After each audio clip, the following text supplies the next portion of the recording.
Trauma is unfinished survival, a ghosts movement essay. Trauma rarely arrives as a single moment you can point to and name. For many people, it begins quietly, inside the body, long before it becomes a story. Something happens that overwhelms your system's capacity to respond. It might be sudden or slow. It might be obvious or confusing. What matters is that the body detects danger and prepares to protect itself, tightening muscles, shifting breath, sharpening attention, gathering energy to move, resist, or escape. When that energy can move through, when the body can complete its response, the system settles again. But when there is no way out, when the threat is too much or too prolonged, the body does something else. It shuts parts of itself down. It becomes still, it conserves, it finds a way to survive. This is trauma, not the event itself, but the moment your nervous system realizes it cannot finish what it started. You may think trauma lives in memory, but it lives first in sensation. It shows up as the rush of heat when someone raises their voice, in how your chest tightens during closeness, in the way your breath rarely reaches your belly. It lives in exhaustion that rest does not resolve, in vigilance that never quite switches off, in a sense of being unsafe even when nothing is wrong. These are not personality traits. They are signs that your nervous system is still organized around a moment when it had to protect you. Trauma reorganizes a nervous system. It teaches the body to stay ready, or to stay hidden, or to disappear when things feel too much. You may find yourself scanning rooms without noticing, bracing before conversations, or drifting away from sensation when intensity rises. These patterns are not emotional habits. They are adaptations, formed inside a body that learned early that the world could change without warning.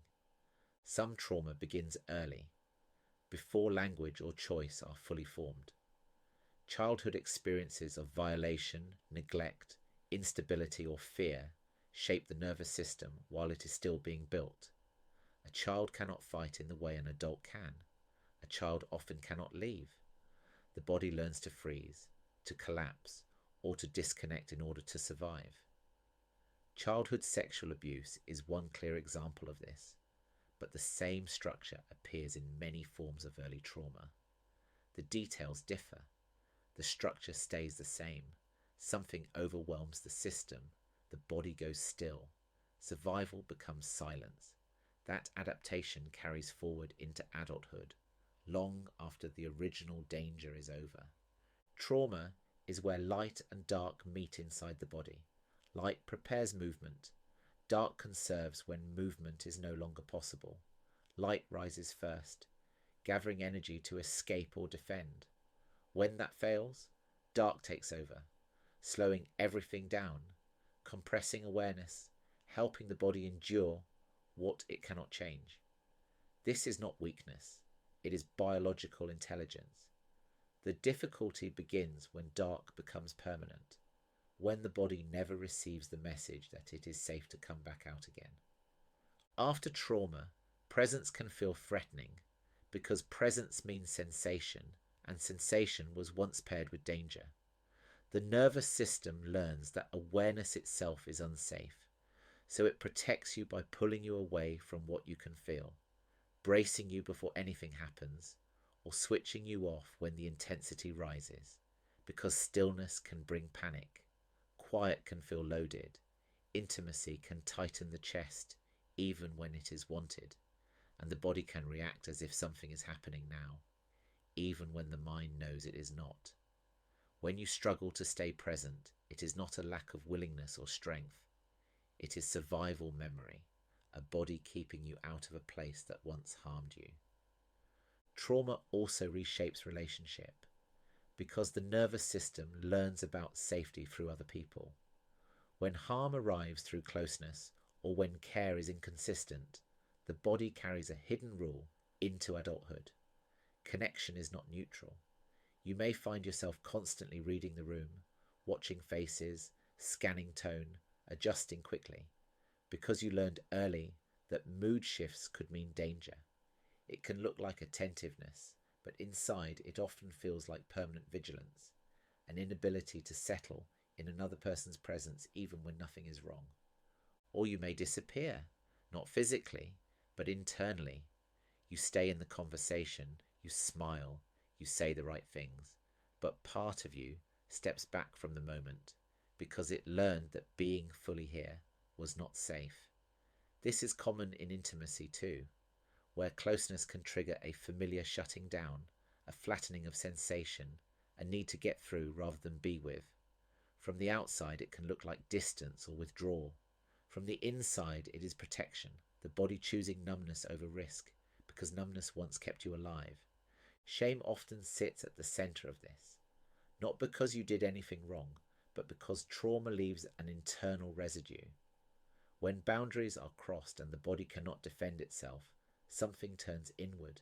You may carry a quiet sense of being flawed, contaminated, or different, even without clear memory of why. This shame rarely arrives as a thought.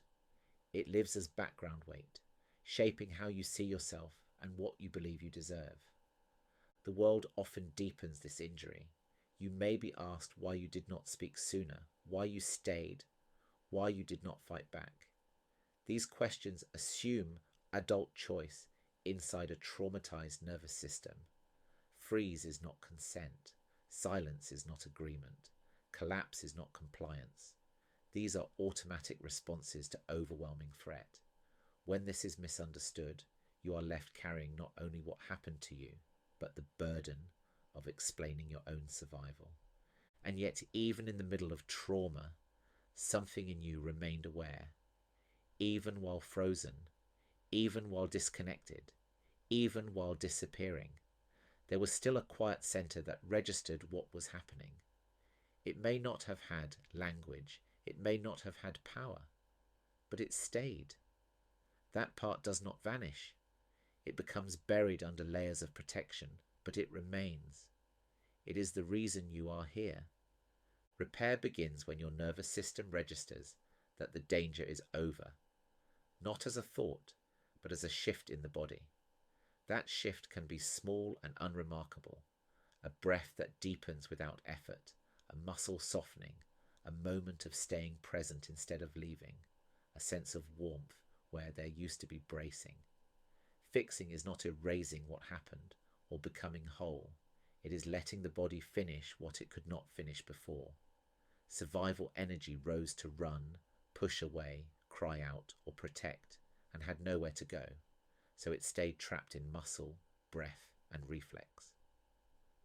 Repair is that loop completing, sometimes through trembling, tears that arrive late, anger finally gaining voice, fatigue that becomes real rest, boundaries forming without collapse afterwards. Repair is slow and uneven because it depends on safety, pacing, and environments where your body does not have to stay on guard. The past remains real, sensitivities may remain, and consequence does not vanish, but present time becomes more available, and choice begins to return where once there was only reaction. There is often a moment or a series of moments when you begin to realize how much of your life has been organized around staying safe.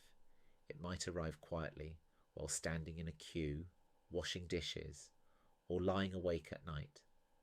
You notice how your jaw is clenched without reason, how your shoulders never quite drop, how your stomach holds itself tight even in calm rooms. You become aware that you have been managing your body for years without knowing it, carrying a low-level readiness that rarely switches off. This realization can be unsettling. It does not arrive with clarity.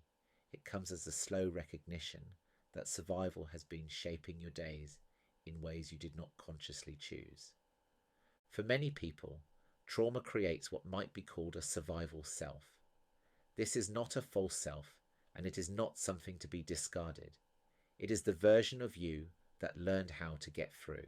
It learned when to stay quiet, when to anticipate others, when to become small, when to stay alert, when to push on despite exhaustion. It held things together when there was no other option. Over time, this survival self can become so familiar that it feels like identity. You may not remember who you were before it formed, or whether there ever was a before. And as repair begins and that grip slowly loosens, there can be a quiet sorrow for what it cost, for the parts of you that never had space to develop freely, for the years spent managing instead of living. This is not self-pity, it is recognition of a life that had to narrow itself around danger.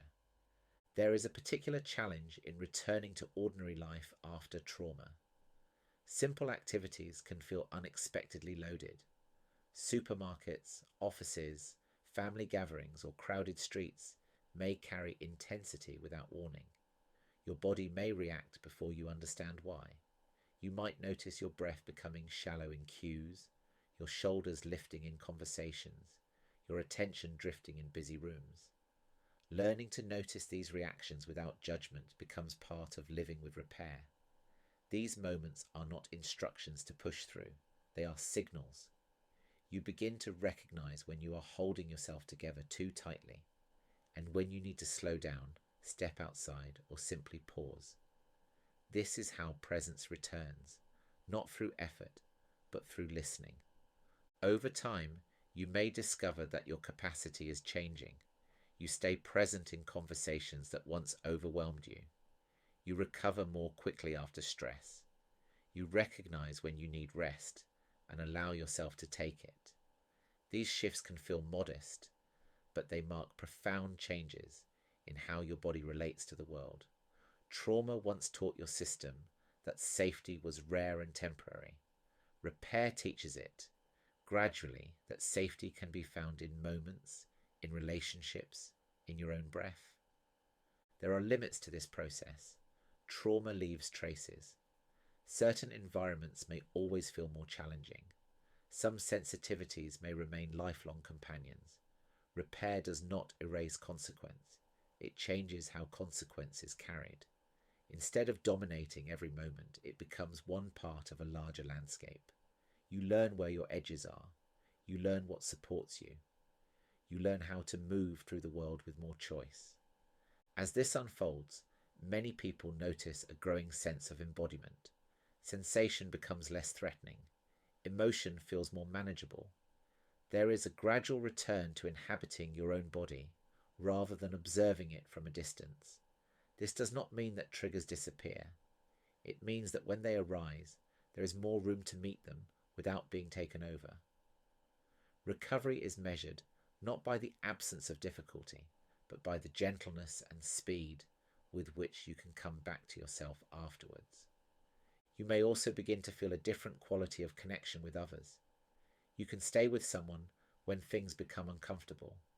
You can express needs that once felt dangerous. You can receive care without immediately pulling away. These changes do not announce themselves. They appear in small interactions, in moments of honesty, in the quiet confidence of knowing when to step forward and when to step back. Anger is part of this process. Anger at what happened. Anger at what was taken. Held with care, it becomes boundary and clarity, rather than destruction. Alongside anger, there may be tenderness. Towards yourself, towards others, towards parts of your life that once felt unreachable. Trauma narrows attention to survival. Repair widens it again. You begin to notice light through a window, warm water on your hands, the sound of someone laughing nearby. These moments do not replace the past, they coexist with it. You can carry what happened to you and still experience joy. You can feel sorrow and gratitude in the same day. Repair does not ask you to forget. It allows you to include more of yourself in your life. Trauma leaves marks. Certain situations may always require extra care. Some patterns soften while others remain. But trauma does not have to define the limits of your life. As unfinished survival finds its way towards completion, space opens for new experiences, new forms of connection, and new ways of being present. This space may be small at first, but it grows with time. Repair is not a declaration, it is something you feel on an ordinary day. It is noticing your shoulders are not lifted towards your ears, realizing your breath has dropped lower in your chest, standing at the kitchen counter, sensing the weight of your feet on the floor. It is the quiet difference between bracing and not bracing, between scanning and resting, between enduring and inhabiting. The past does not stop being true, but it stops filling every moment. Present time becomes something your body can tolerate, then something it can hold, then something it can live inside for longer stretches. And sometimes it is as simple as this. You feel your hands, you feel your breath, you realize you are here, and your body, for a moment, agrees.